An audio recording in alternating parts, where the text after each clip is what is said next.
Është koha e intervistës së ditës. Me mua në studio është ekonomisti Visar Ademi. Mirëmbrëma dhe mirëserdhje zoti Ademi. Mirëmbrëma dhe faleminderit për ftesën. Si ekonomist do të flasim sigurisht në këtë intervistë për gjitha masat që shkaktoi kjo krizë ekonomike, por fillimisht do të ndalemi tek çështja aktuale që ka të bëjë me Hungarinë dhe zhvillimet atje, pasojat që mund të kenë këtu dhe në Ballkan. Të flasim pra për ndryshimin e Orbanit pas 16 viteve u largua nga pushteti. Çka mendoni ju se e dërgoi Orbanin në opozitë? Po e ka dërguar populli hungares, sepse ishte e lodhur nga qeverisja 16 vjeçare e Orbanit. Dhe shkelzojnë zakonisht qeveriset e gjata prodhojnë kanë tre efekte. E para një që krijojnë autokraci, një mendësi, e dyta e cila e çon pastaj në kleptokraci, dhe ne kemi raste në Maqedoni 2016-2026, numri ose përqindja e korrupsionit në institucione u rrit shumë, për shkak se vendimarrjet merren nga një grup njerëzish i cili është e afërt me personin që i qeveris shtetin apo ai që ka fuqi absolute në qeverisje. Dhe kleptokracia nuk është mirë për asnjë demokraci funksionale, aq më pak edhe për Hungarinë, e cila është më etabluar në Bashkimin Evropian. E dyta është krijon erodimin e institucioneve. Do të thënë institucioni humbën peshë në lidhje me reforma që mund të merr institucioni apo edhe vendimarrjen që merr institucioni, sepse gjithë pesha e qeverisjes apo gjithë pesha e vendimarrjes kalon në një grup njerëzish, pak a shumë të afërt me Orbanin apo me partinë e tij. Dhe ne kemi parë në Hungari që shumica e vendime merreshin nga Orbani apo ishin jashtë institucionale, nuk ishin institucionale brenda apo nuk reflektonin interesin e popullit hungares, por reflektonin interesin e Orbanit. Apo jashtë kornizave të vetë Bashkimit Evropian. Po, do flasim edhe për ato. Dhe e treta ishte domethënë që e vret mendjen kritike të njerëzve, sepse pas 16 vjeçari shoqëria civile apo intelektualët apo dhe ekspertët lodhen dhe krijojnë një depresion shoqëror që ka të bëjë me a mund ta fitojmë me Orbanin apo mund ta fitojmë të keqen. Edhe ky depresion kolektiv apo social apo shoqëror krijon pastaj me politikave imigracionit, ikin njerëzit, ikin rinia, kështu me radhë, sepse nuk shohin perspektivën atë vend. Sigurisht që kjo do thotë një kthesë politike pro-evropiane, por çfarë përfitimesh mund të ketë vetë Bashkimi Evropian nga largimi i Orbanit? Shumë dhaja janë përfitimet. E para janë gjeopolitike, sepse në qoftë se Hungaria ishte porta hyrëse politike e Rusisë të Bashkimit Evropian, dhe nëpërmjet Rusisë kishte ndikim edhe në Serbi, edhe në aksin vertikal Serbi, Maqedoni dhe Greqi. Tani kjo portë gjeopolitike për Rusinë, apo edhe për vendet të cilat nuk kanë demokraci funksionale, apo edhe për vendet të cilat kanë regjime politike, tashmë kjo portë duhet mbyllur. E dyta tregon që do ketë më tepër kohezion politik dhe vendimarrës në Europë. Shikojmë, asnjëherë si ka mungu fuqia politike dhe ekonomike e Bashkimit Evropian. Domethënë sot Bashkimi Evropian është fuqia e dytë pas SBA-ve, dhe e dyta edhe e lër mapa dhe BRICS-in, që është Brazili, Republika e Kinës, e kështu me radhë, India, kështu me radhë.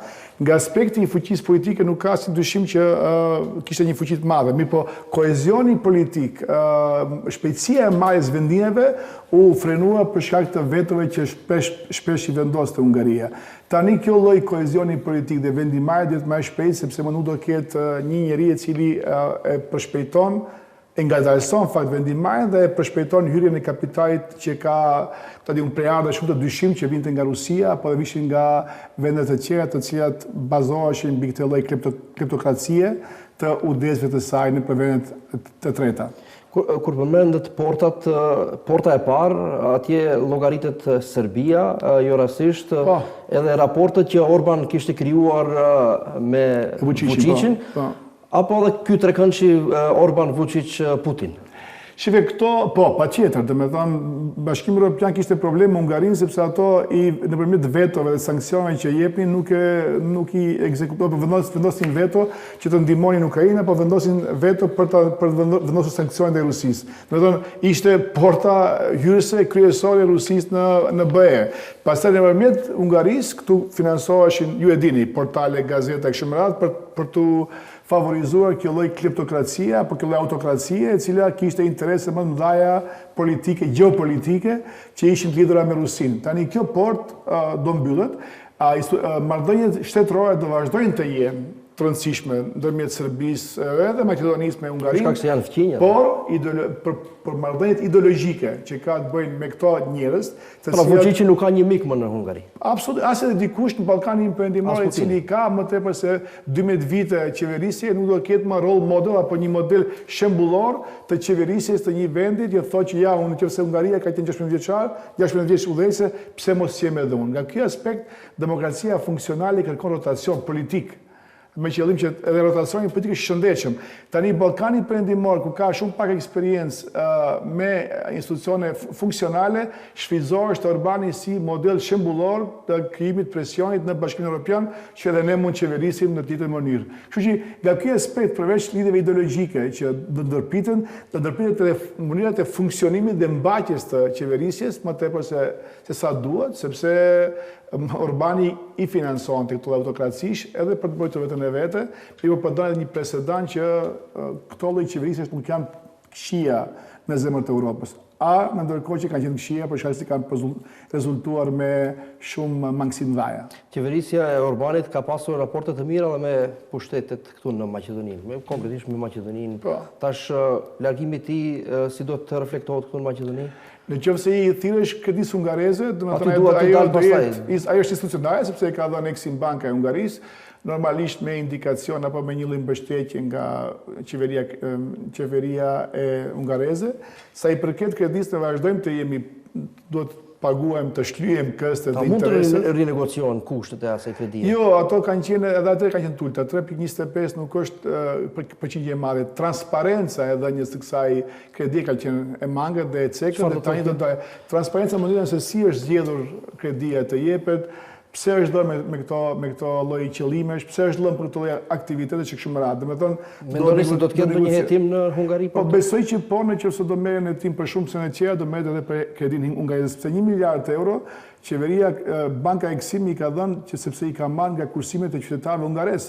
Edhe ato janë taksa paguesit kryesor të asaj kredie që të Maqedoni. Tani interesi bankar është pasi gjithashtu merr të levron kredi dhe interes nga kjo kredi, mirë po do duhet të tregohet edhe transparencë ose procesi i dhënies së kësaj kredie. Besoj që do jetë edhe në lupën e investigimit nga autoritetet hungareze. Zotë Ademi, një gjë që e lidh Maqedoninë dhe Hungarinë, padyshim se është azilanti Nikola Gruevski, ish kryeministri.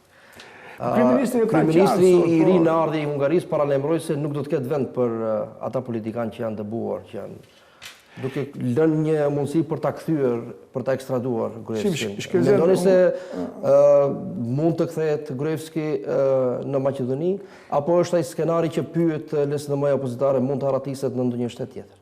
Shkëlqen, Hungaria, parasita qytetarët e Hungarisë ishin lodhur me këtë imazhin e një shteti i cili i mblidh te këto kleptomanët e Europës edhe Ballkanit Perëndimor në Hungari. Në qoftë se përpara ky lloj vendi ishte Rusia, atje është iku familja Miloševićit dhe vet nizit e afërt atij. Tani kjo më u bë Hungaria dhe kjo ishte një lloj imazhi dhe kishte një njollë keqe për imazhin e Hungarisë.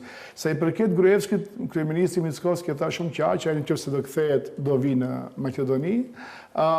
Edhe nëse kjo pasitash është pyetje ligjore dhe legjislative e institucioneve tona ligjore, të cilat do të procedojnë këtë lloj ekzekutimi kësaj kërkese, po unë me sa e njoh marrëdhënien të afërta që ka qeveria jo me qeverinë hungareze, do mundsojnë që Nikola Gruevski mos kthehet si Maqedoni të gjejë një vend të tretë ku mund ta fitojë apo të rrid atje derisa këto lëndët që i ka aktive të pezullon apo të marrë një formë të prerë të për një lëndë nëse nuk gaboj është në plot fuqishëm.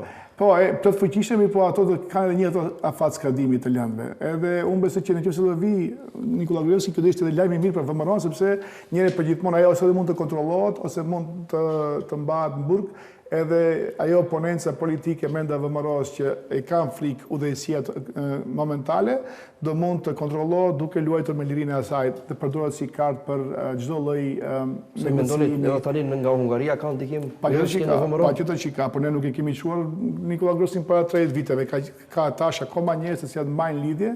Edhe ato mbase mund të krijojnë një lloj imponencë kryetarit aktual të VMRO-s dhe pandej ndoshta mos qenje ati këtu, apo edhe ardhe e këti këtu, për të mbajtur pastaj si mjetë shkëmbimi për dhe interes partijak, mund të përdoret për të mënyrë. Për hirtë vërtetës, kishtë informacione që para zgjedhjeve se po tentohet kthimi ti një kohë për të dëmtuar vëmëron. Por kjo ka qenë për ta kontrolluar atë, tani nëse do vi, meqense kemi një moment të ri politik në Hungari, ai do përfundojë në Burg, sepse është pjesa më e logjikshme e thamë. Po edhe në qoftë se nuk përfundon Burg do vi, siç ka qenë para zgjedhjeve, atëherë do përdoret si kartë shkëmbimi për interesat e menda partijake dhe luftrave të cilat kanë klientë të veçanta në vëmëro.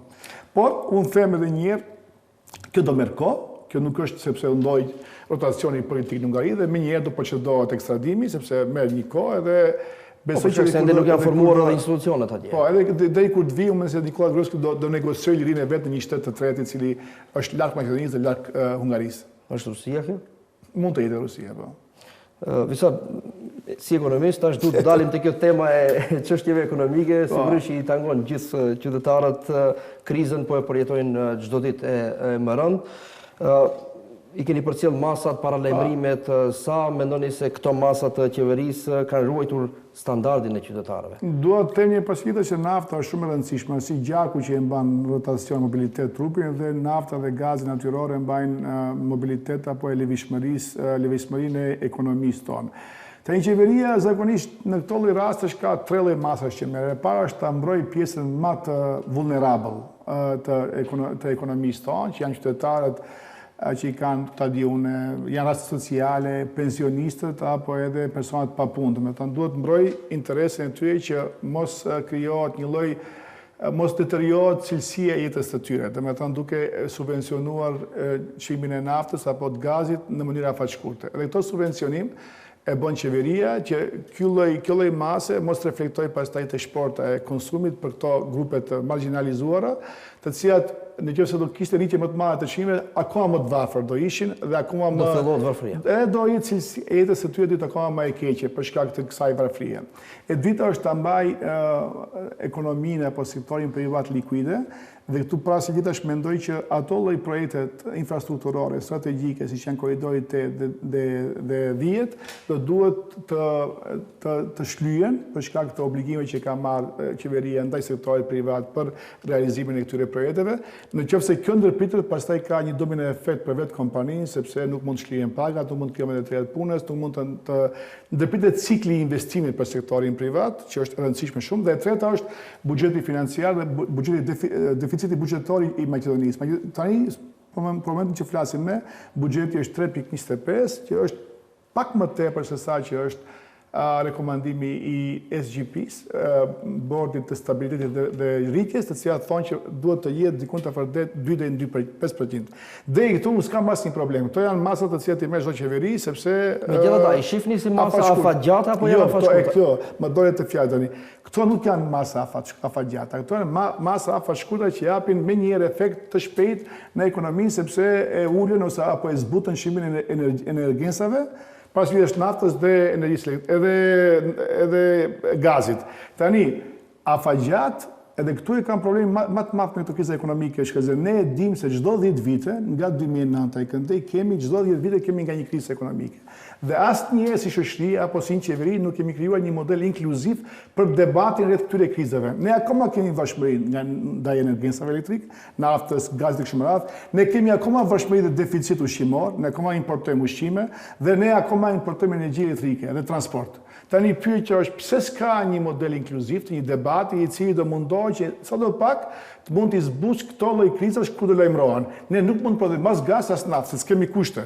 Mi po mund të prodhojmë dhe subvencionojmë prodhimin e energjive elektrike që janë në baza diellore, në bazë të ujit, në bazë të erës. Të subvencionojmë sipërmasë të ri, të cilat do ta ulin vashmërinë nga këto energjensa sepse ne akoma do varim nga nafta, akoma do varim nga gazi. Tani, kur e dim që kur përfundon lufta e Iranit, do vi pas 5 viteve një luftë e re. Pse nuk e krijojmë të lloj modeli inkluziv të një ekonomie e cila nuk do varreshte më nga gazi dhe nga nafta, por do varreshte nga prodhimi i mbrëmshëm i këtyre energjensave në baza diellore, ujore edhe erës. Kjo e para. E dyta, pse nuk i themi bujqësisë dhe blegtorisë? Pse njëherë për gjithmonë ne nuk prodhojmë gjërat të cilat do duhet të jenë baza ushqimit, sepse 40% e inflacionit vjen nga shporta ushqimit ushqimore. Ne akoma importojmë ushqime, ne akoma importojmë miell, akoma importojmë grur, akoma importojmë mish i cili vjen nga Argentina dhe nga Brazili. Dhe e treta, ne duhet krijojmë si përmarrësi njerëz të rritë që do japin metoda inovative për ta parë prosperitetin dhe krijimin e të punës këtu në Maqedoni.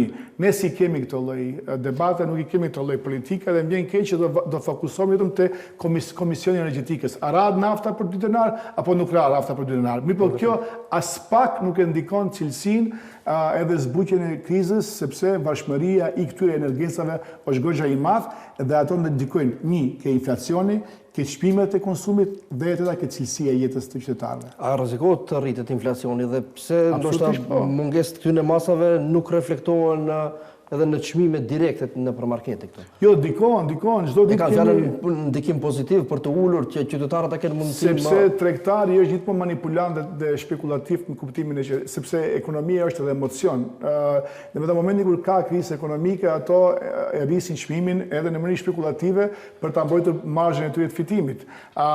Inflacioni është akoma i subvencionuar nga shteti nëpërmjet thashëve politika fiskale. Kjo krizë ekonomike është justifikim për të rritur çmimin. Absolutisht po. Jo, një është bazë reale, sepse çmimet e naftës rritën në bursën shtetërore, mi po jo aq shumë sa që janë fitimet e marzhës të tregtarëve tonë me pakicë, sepse ato e keq përdorin këto lloj krize për të arritur çmimet me pakicës. Dhe e dyta, shkrezen, sepse ne nuk kemi produs lokal. Ne asnjëherë nuk e dim çmimin real të një produkti sepse gjithçka importojmë. Edhe kur vjen te ne, vjen nëpërmjet këtyre zinxhirëve, prodhues, tregtar me shumicë, tregtar me pakicë, supermarket deri tek prodhuesi final, konsumuesi final, i cili është qytetari. Ne akoma nuk dimë se sa është kosto reale e një produkti sepse s'kemi ose kemi shumë pak prodhues të këtyre produkteve në Maqedoni. Zotëri Demi, kaq kishim kohë për të diskutuar për këtë intervistë, besoj se paka shumë prekëm temat që janë më aktuale. Dhe shpresoj se në vizitën tjetër, në intervistën tjetër, do të flasim për rezultate më pozitive në ekonomi. Faleminderit shumë për ftesën.